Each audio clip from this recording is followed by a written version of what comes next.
Dear viewers, খুব গুরুত্বপূর্ণ announcement আজকে আমরা পেয়েছি।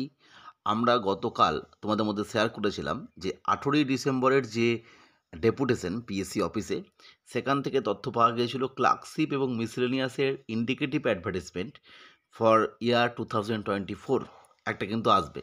সে জায়গায় আমরা প্রকাশ করেছিলাম যে এটা সত্যিই খুশির খবর। যদি এই ধরনের নোটিফিকেশান আসে, সেটা সত্যিই স্টুডেন্টদের জন্য খুবই খুশির খবর। নতুন বছরের আগে এটা একটা সত্যিই আনন্দের একটা নিউজ। কিন্তু আজকের ডেটে মাননীয় স্যারের কাছে তথ্য পাওয়া গেছে সেটা এটা সত্যিই, অর্থাৎ শুধুমাত্র পিএসসি ক্লার্কশিপ এবং পিএসসি মিসেলেনিয়াস এই দুটি পরীক্ষারই নোটিফিকেশান আসছে, মানে ইন্ডিকেটিভ অ্যাডভার্টাইজমেন্ট আসছে ডিসেম্বরে, ঠিক এটা নয়। তার সাথে সাথে যেটার জন্য অনেকেই অপেক্ষা করছিলেন, পিএসসি আইডিও এক্সাম, অর্থাৎ পাবলিক সার্ভিস কমিশন যেটা ইন্ডাস্ট্রিয়াল ডেভেলপমেন্ট অফিসারের পরীক্ষা নেয়, তারও নোটিফিকেশান আসবে।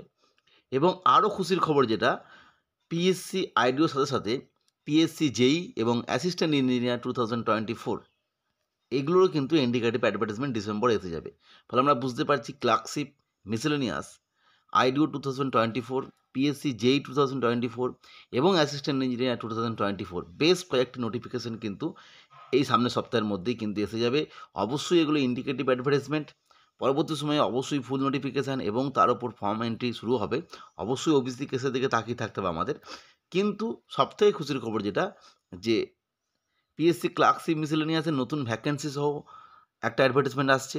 এছাড়া আইডিও জেইন, আইডিওটা আমরা জানতাম আসবে, মানে এটা ভ্যাকেন্সি আপডেট ছিল কিন্তু কবে আসবে বুঝতে পারছিলাম না। কিন্তু ক্লার্কশিপ, মিসেলেনিয়াস, জেই এবং অ্যাসিস্ট্যান্ট ইঞ্জিনিয়ার এগুলো কিন্তু সত্যিই খুশির খবর। যদিও আমরা জানি যে ক্লার্কশিপ 23-এ নোটিফিকেশান এসেছিল, কিন্তু জেইর ক্ষেত্রে আমরা জানি সে একদম 22-এর আগে, মানে পরে নোটিফিকেশান কিছু আসেনি। যাই হোক, এটা সত্যিই খুশির খবর। আরেকটা বিষয়, তাহলে ভ্যাকেন্সিটা কী হবে? খুব গুরুত্বপূর্ণ বিষয়। স্যার যেটা উল্লেখ করেছেন ক্লার্কশিপের ক্ষেত্রে, যে 23 পর্যন্ত, অর্থাৎ 23শে ডিসেম্বর পর্যন্ত যে ভ্যাকেন্সি ছিল, মানে ক্লার্কশিপের, সেটাই থাকবে। এবং পরবর্তী ক্ষেত্রে 24-এর পর্যন্ত যে আপডেট ভ্যাকেন্সি, সেটা কিন্তু 24-এর যে ক্লার্কশিপ তার উপর অ্যাড করা হবে।